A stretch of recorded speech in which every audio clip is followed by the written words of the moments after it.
오늘 본문 로마서 10장 9절 10절 두 절이니까 찾아서 한번 보겠습니다. 로마서 10장 9절 10절 이 두 절을 읽고 나본 목사님 넣어서 말씀을 전해주시겠습니다. 로마서 10장 9절 10절입니다. 253쪽 같이 한 목소리로 9절 10절 읽겠습니다. 시작.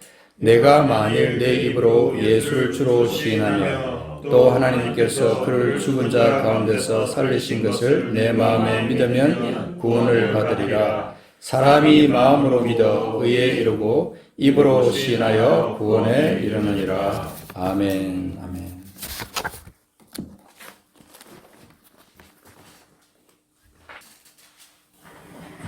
네, 잠깐 기도하고 말씀 보시겠습니다. 주님 저를 통하여 말씀해 주시고 제 부족한 입술을 시간을 통하여서 주님 스스로의 영광을 드러내시고 영광 받아 주시옵소서. 주님으로 기도드립니다. 아멘. 네, 오늘 우리는 기독교 신앙의 핵심인 복음에 대해서 짧게 나누고자 합니다. 로마서 10장 9절 10절의 이 두 구절은 굉장히 깊은 의미를 담고 있는데, 먼저 입으로 예수를 주라 시인하는 것의 중요성을 살펴보겠습니다. 당시 로마 제국에서는 황제, 카이사르죠. 황제를 주라 시인해야 했습니다. 그때 절대적인 이제 힘을 가지고 있는 로마 제국이었고, 그 제국의 통수권자인 황제는 절대적인 권력을 가진 존재였고, 그에게 대항하는 것은 곧 반역죄에 해당했습니다. 거의 신적인 존재였죠. 그래서 그를 섬기는 그런 사제들이 있을 정도로 굉장히 신적인 존재였는데, 그래서 카이사르가 주다라고 고백을 해야 했고, 그 제국에 있는 사람들은 다른 일을 주라고 할 수 없는 상황이었습니다. 그러니까 우리가 예수를 그냥 주라고 입술로 그냥 간단하게 툭툭 던지는 고백이 아니라, 그때 그 사람들이 예수를 주라고 시인하는 것은 목숨을 걸고 하는 거죠. 예수가 로마 황제보다 높다라고 고백을 하는 거니까요. 그리고 유대인 사회에서도 초기에는 유대 그리스도인들이 많았으니까 예수를 주라 시인하는 것은 큰 도전이었습니다.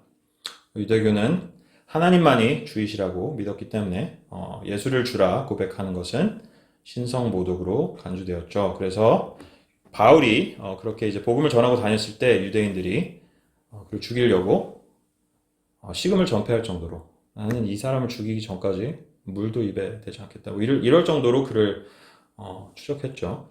그러니까 목숨을 걸고 예수를 주로 시인해야 했던 것입니다. 이처럼 예수를 주라 시인하는 것은 단순한 그냥 툭툭 던질 수 있는 그런 한마디가 아니었습니다. 우리에게도 그러면 안 되겠죠. 진심으로 예수님이 내 삶의 주인임을 고백하는 것입니다. 우리도 섣불리 함부로 예수를 주로 고백하는 것이 아닌가 한번 되돌아보았으면 좋겠습니다. 인생을 걸고 그들이 그랬던 것처럼 우리가 결단을 내리고 있는 것인가. 예수님도 이렇게 말씀하셨죠. 누가복음 14장 28절에서 너희 중에 누가 망대를 세우고자 할진대 그 비용을 먼저 앉아 헤아려 능히 이루는가 하지 아니하겠느냐, 이렇게 말씀하셨어요. 예수님을 쫓는 사람들이 상당히 많았습니다. 이적을 많이 행하셨고 또 굉장히 카리스마가 있으셨잖아요. 그래서 수만 명이 예수님을 쫓아다녔는데도 예수님은 때때로 그 많은 사람들을 피해 다니셨어요. 그냥 쫓아온다고 해서 그냥 그들을 다 그냥 받아들이신 게 아니라 따져보고 나를 따르라 라고 하셨단 말이에요. 너희가 모든 것을 부인하고 나를 따르라. 예수님을 믿는다는 건요, 우리 스스로의 주권을 부정하고 예수님을 믿는 것입니다. 그러니까 주인이 바뀌는 것입니다. 인생이 송두리째 뒤집어지는 그런 것입니다. 예수님을 주로 시인한다는 것은 그런 것입니다. 그냥 예수님을 주로 믿습니다 라고 고백을 할 때에는 그런 것들을 모두 따져보고 해야 하는 것입니다. 둘째로, 하나님께서 예수님을 죽은 자 가운데서 살리신 것을 마음으로 믿는 것의 중요성을 한번 보겠습니다. 이 믿음은 예수님이 하나님이 보내신 분임을 확증하는 것입니다. 부활은 정말 중요한 것입니다. 정말 핵심이 되는 그런 교리이고 예수님이 하신 모든 말씀과 사역이 진리임을 증명합니다. 죽은 사람이 다시 살아난 거잖아요. 이거를 우리가 정말로 믿는 거란 말이죠. 그냥 뭐 심볼이 아니에요.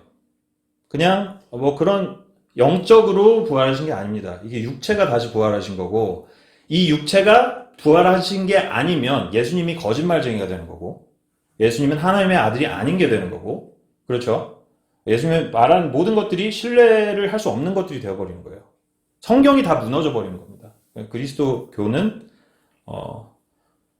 바로 설 수 없습니다. 그렇죠? 그래서 우리가 부활을 따져볼 때, 또 우리가 부활을 믿는다고 할 때, 죽은 자 가운데서 살리신 것이라는 것을 우리가 마음으로 믿을 때, 정말 믿는다면, 이것도 우리가 예수님을 주인으로 받아들이는 것과 직결이 되어 있죠. 예수님은 하나님의 아들이시잖아요. 예수님은 이 세상을 창조하신 분이시잖아요. 하나님과 동등하신 분이시고 그리고 성경이 계속 나오듯이 예수님을 통해서만 구원이 있잖아요. 근데 진짜 부활하신 분이 그렇게 말씀하셨던 것이라면 그럼 우리는 그 앞에서 엎드릴 수밖에 없는 것입니다. 그래서 고린도전서 15장 3절 4절에서 바울은 말합니다. 내가 받은 것을 먼저 너에게 전하였노니 이는 성경대로 그리스도께서 우리 죄를 위하여 죽으시고 장사 지낸 바 되었다가 성경대로 사흘 만에 다시 살아나사.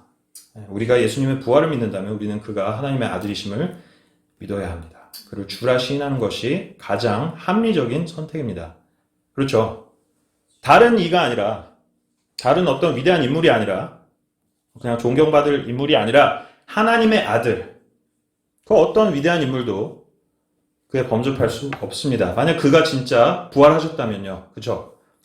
그러니까 우리는 어떻게 보면 가장 논리적이고 합리적인 선택을 예수님 주권 앞에, 권위 앞에 엎드려서 그를 주로 고백하는 것입니다. 그렇죠? 그 권위 앞에 엎드려서 우리가 예수님을 주로 고백할 때에 이것이 예배이고 찬양이고 경배입니다. 하지만 많은 분들이 이제 우리가 죄인이라고 할 때 받아들이지 못할 경우가 많은데 죄의 근본을 이해하면 우리가 더 쉽게 받아들일 수 있습니다. 이것도 주권과 연관이 있는데 죄의 근본이 뭐죠? 우리가 주인이 되고자 하는 마음입니다. 그렇죠? 선악과를 먹었던 것도 그것 때문이었고 하나님이 주인이시잖아요. 온 우주의 주인이시고 온 세상의 주인이시고 창조하셨고 또 주관하고 계신 분이신데 우리가 이거를 받아들이든지 안 받아들이든지 이거는 현실은 바뀌지 않습니다. 그렇죠? 우리가 그 앞에 엎드리느냐 안 엎드리느냐 이 차이는 있을 수 있을지언정 하나님이 주인 되심은 바뀌지 않습니다. 네. 그것은 그리고 드러날 것이죠. 마지막 날에. 네. 그 현실을 부정하고 내가 주가 되고자 하여서 선악과를 먹고 내 마음대로 선악의 기준을 정하고 나는 이 정도면 괜찮은 사람이다 하면서 이렇게 살아간다면 이렇게 내가 주인이라고 주장하며 살아도 하나님이 주인이시라는 사실은 변하지 않는 것입니다. 그 주인에 대해서 반역을 행하는 것은 사망과 멸망에 이르게 하는 길입니다. 로마 제국 때에도 당연히 그랬고 조선시대에도 그랬죠. 심지어 지금도 그렇습니다. 미국 헌법에는 반역자를 죽음으로 다스린다고 그렇게 나와 있죠. 예. 반역에 대한 페널티는 항상 거의 역사 내내 죽음으로 다스리는 그런 엄청난 그런 죄목이었습니다. 근데 그게 이제 세상의 통치자라든지 왕이라든지 정부에 대해서 반역을 행했다고 해도 그 정도의 페널티가 있는데 하나님, 그러니까 하나님 우주를 만드신 우리를 창조하신 그리고 온 우주의 주인이 되신 분에 대해서 반역을 한다라는 것은 사실 어마어마한 죄이죠. 그냥 우리가 하는 행동 하나하나가 어디서 나오는지를 생각해 보면 그분의 주권을 받아들이지 않는 것입니다. 그래서 죄의 근본은 우리가 주인이 되는 것입니다. 그리고 예수님을 우리가 주인으로 시인하고 믿는다는 것은 그 주권이 옮겨지는 것이죠. 엄청난 거예요. 이거는 인생이 바뀔 수밖에 없는 것입니다. 그래서 요한복음 3장 18절에 보시면 예수님 말씀하십니다. 그를 믿는 자는 심판을 받지 아니하는 것이요 믿지 아니하는 자는 하나님의 독생자의 이름을 믿지 아니하므로 벌써 심판을 받은 것이니라. 하지만 이 주인은 선하십니다. 정말 다행이죠. 예수님이 그냥 절대적인 권위만 가지고 계시는데 사랑은 하지 않으시고 은혜를 베풀지 않으신다면 우리는 어떻게 보면 복음이 없는 거죠. 기쁜 소식이 아니고 그냥 두려움에 떨어야 되고 슬퍼할 일밖에 없겠죠. 하지만 이 주인 되신 분이 스스로의 목숨을 우리를 위해서 내어주셨다고 합니다. 우리에게 손을 내미시고 우리에게 구원을 주십니다. 우리가 하지만 이게 우리가 잠깐 생각해 보아야 될 것은 우리가 어떻게 이 구원을 얻을 수 있냐는 것이죠. 아까도 말씀드렸지만 그냥 우리가 단지 예수님이 누구시고 예수님이 그냥 십자가에 매달려 죽으셨다라는 사실만을 믿는 것만으로는 이게 충분치 않습니다.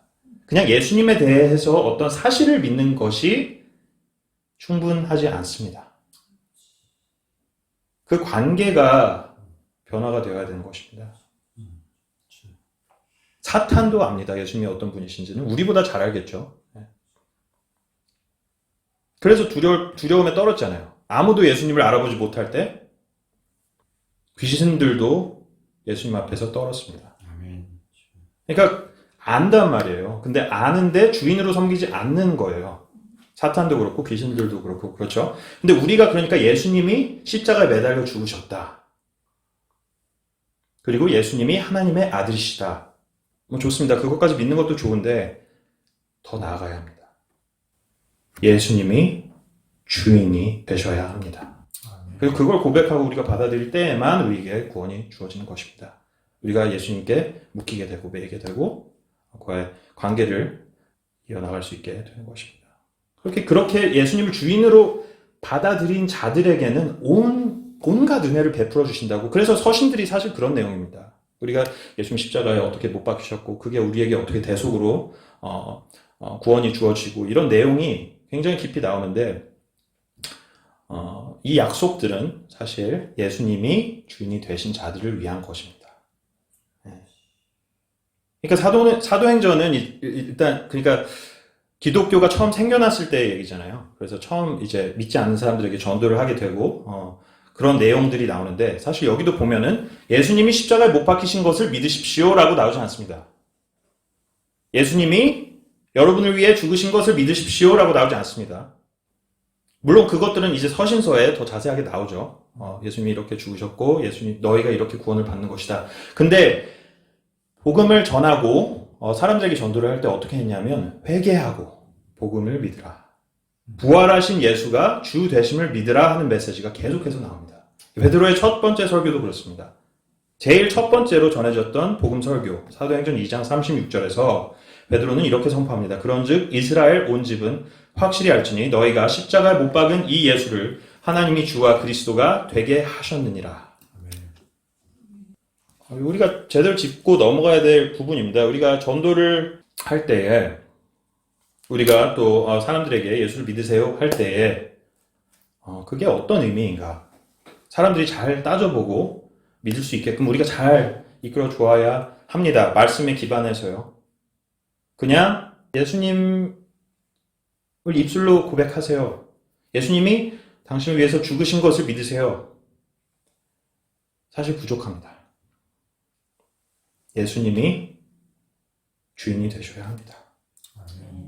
그것이 구원의 핵심입니다. 예수님의 주권을 인정하는 것은 그분이 우리의 삶의 주인임을 받아들이는 것입니다. 예수님의 이름 앞에 무릎을 꿇고 그를 주라 신해야 합니다. 빌립보서 2장 9절부터 11절까지 보시면 이렇게 말합니다. 이러므로 하나님이 그를 지극히 높여 모든 이름 위에 뛰어난 이름을 주사 하늘에 있는 자들과 땅에 있는 자들과 땅 아래에 있는 모든 자들로 모든 무릎을 예수의 이름에 꿇게 하시고 모든 입으로 예수 그리스도를 주라 시인하여 하나님 아버지께 영광을 돌리게 하셨느니라.